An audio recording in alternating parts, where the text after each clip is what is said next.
Un mécanicien sur un forum de tondeuses autoportées a partagé quelque chose que la plupart des propriétaires de ce type de tondeuse n'entendent jamais. Il a dit que la meilleure tondeuse autoportée qu'il ait jamais possédée est une John Deere 345 des années 90. Elle a plus de 2000 heures au compteur. Il n'a rien fait dessus à part l'entretien de routine. Vidange d'huile, affûtage des lames, remplacement des courroies. 2000 heures sur une tondeuse résidentielle.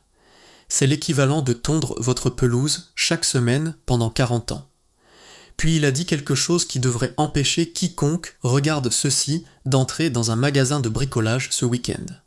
Il a dit que les tondeuses John Deere, vendues dans les grandes surfaces de bricolage, ne sont pas la même machine que celles vendues chez les concessionnaires John Deere. Elles sont fabriquées dans une usine différente, avec des composants différents, à un niveau de qualité différent. Et la grande surface ne les réparera pas quand elles tombent en panne. Ce n'est pas une théorie du complot. C'est un fait confirmé par les concessionnaires John Deere, des organisations de défense des consommateurs et des membres de forums qui ont démonté les deux machines côte à côte pour comparer.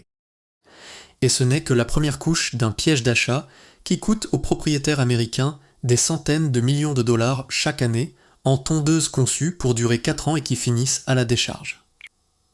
Aujourd'hui, je vais vous montrer les 3 tondeuses autoportées que les mécaniciens, les concessionnaires et les paysagistes professionnels achètent réellement pour leur propre jardin. Pas ce qu'ils vendent. Ce avec quoi ils tondent quand ils rentrent chez eux. Ce sont les machines qui durent 15 à 20 ans sur une propriété résidentielle.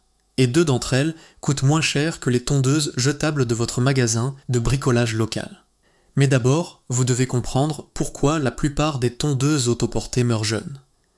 Car ce n'est pas le moteur qui les tue. La cause numéro 1 de décès des tondeuses autoportées résidentielles est la transmission. Plus précisément, la transmission hydrostatique scellée. Nous avons couvert cela dans une vidéo précédente, mais voici la version courte. La plupart des tondeuses résidentielles de marques comme Cube Cadet, Troy-Bilt, Craftsman, Murray et les modèles John Deere et Husqvarna vendus en grande surface utilisent une transmission TÜV Torque K46 ou Hydrogear UZT. Ce sont des unités scellées. Pas de bouchon de vidange, pas de filtre remplaçable, pas de pompe de charge. Le fabricant les remplit de liquide à l'usine, scelle le quartet et appelle ça un liquide à vie. La vie en question, c'est 4 ans. Le liquide se dégrade à cause de la chaleur. Les particules métalliques issues de l'usure normale s'accumulent car il n'y a pas de filtre. La transmission se broie de l'intérieur. Quand elle lâche, le coût de remplacement dépasse la valeur de la tondeuse. Le propriétaire la jette et en achète une neuve. Maintenant, faites attention. Les 3 tondeuses que je vais vous montrer n'ont pas ce problème. Et ce n'est pas un hasard. Tondeuse numéro 1, la série John Deere X300, achetée chez un concessionnaire John Deere, pas chez Bricomarché ou Leroy Merlin. Voici la différence cruciale. Les tondeuses John Deere de la série 100 vendues en grande surface sont fabriquées à Greenville, dans le Tennessee. Elles sont construites pour atteindre un prix grand public et utilisent la même transmission scellée K46 qui tue toutes les autres tondeuses résidentielles. Elles sont conçues pour concurrencer Cube Cadet et Craftsman dans la fourchette de 1300 à 1800 €. La série John Deere X300 est construite à Oricon, dans le Wisconsin. Une usine différente, une transmission différente. Les modèles X300 et supérieurs utilisent une transmission TÜV Torque K58, nettement plus robuste que la K46. Certains modèles haut de gamme de la série X utilisent des transmissions encore meilleures. La série X300 est également équipée de moteurs Kawasaki, considérés comme la référence absolue en matière de fiabilité des petits moteurs. Chemise de cylindre en fonte. Système de lubrification sous pression. Filtres à huile de style automobile, remplaçables en 5 minutes. Un membre de forum a rapporté avoir acheté une John Deere X350 pour sa mère sur la recommandation d'un mécanicien. Il possède désormais la même tondeuse. Elle tond toujours. Son autre tondeuse, une John Deere 345 des années 90, a plus de 2000 heures. Les 2 machines n'ont eu besoin de rien d'autre que d'un entretien de routine.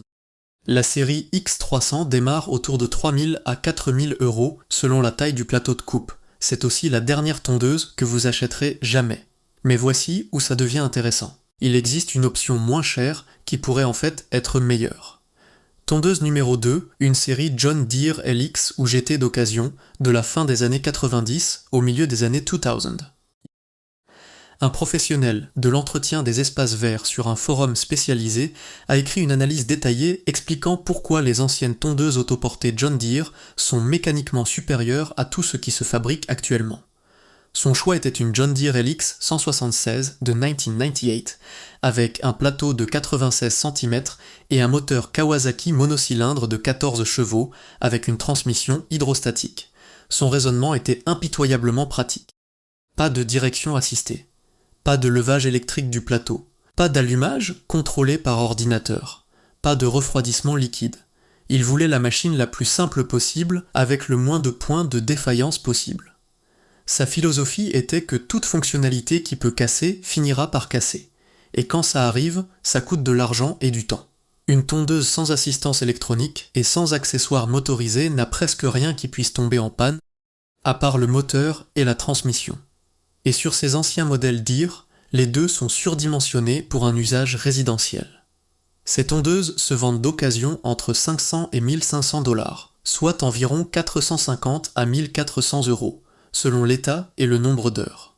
C'est moins de la moitié du prix d'une tondeuse neuve de grande surface, et elles lui survivront d'une décennie.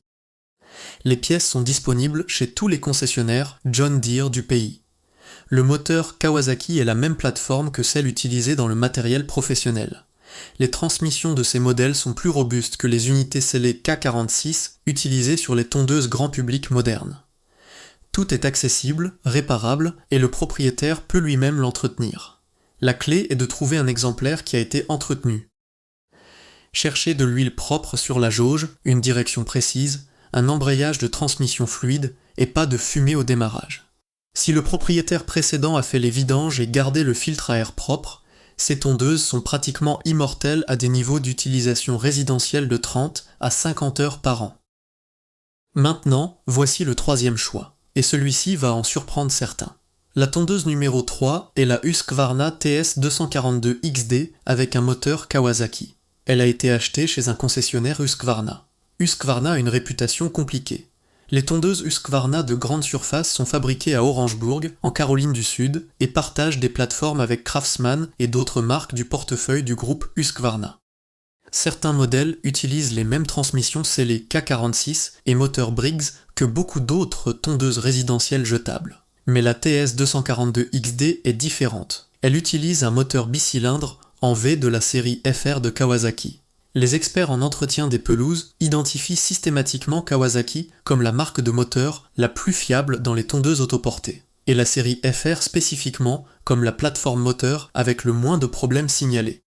Une organisation de défense des consommateurs donne à Husqvarna des scores de fiabilité supérieurs à la moyenne, et plusieurs experts dans leur enquête l'ont désigné comme leur marque de tondeuse autoportée préférée grâce à l'option moteur Kawasaki. La TS242 XD utilise une transmission hydrostatique de meilleure qualité de fabrication que les unités scellées du modèle de base. Elle possède un plateau de coupe de 107 cm en acier fabriqué. Les plateaux fabriqués sont soudés à partir de plaques d'acier plate plutôt qu'emboutis à partir d'une seule tôle. Ils sont plus lourds, plus rigides et plus durables que les plateaux emboutis. La plupart des tondeuses professionnelles utilisent des plateaux fabriqués. La plupart des tondeuses résidentielles jetables utilisent des plateaux emboutis. La TS242 XD se vend au détail entre environ 2500 et 2900 €. Cela la place en dessous de la série X300 de John Deere en prix, tout en offrant un moteur Kawasaki et une construction de plateau supérieure. Le compromis est que la John Deere a une meilleure transmission et un meilleur réseau de support de concessionnaires. Mais pour le propriétaire qui veut une tondeuse à moteur Kawasaki à un prix inférieur, la Husqvarna est le bon choix. Maintenant, voici la leçon qui relie les trois. Chaque mécanicien, chaque concessionnaire et chaque paysagiste professionnel que j'ai trouvé dans mes recherches a dit la même chose avec des mots différents. Le moteur et la transmission sont les seules choses qui comptent. Tout le reste, c'est du marketing. Un plateau profond, c'est sympa. Un siège confortable, c'est sympa. Un porte-gobelet, c'est sympa. Mais aucune de ces fonctionnalités ne compte si la transmission se grippe au bout de 4 ans parce qu'elle était scellée en usine. Ou si le moteur consomme de l'huile au bout de 3 ans parce qu'il a un Briggs sans bouchon de vidange. Achetez un moteur Kawasaki. Achetez une transmission réparable.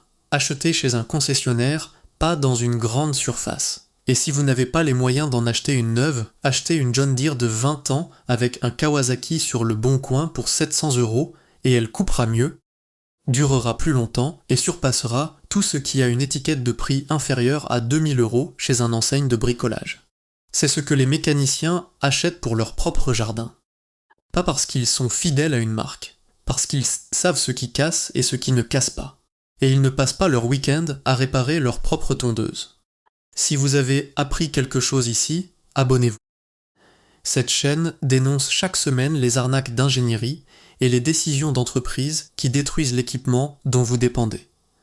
Maintenant, les tondeuses autoportées ne sont pas le seul équipement extérieur où les anciens modèles écrasent les nouveaux.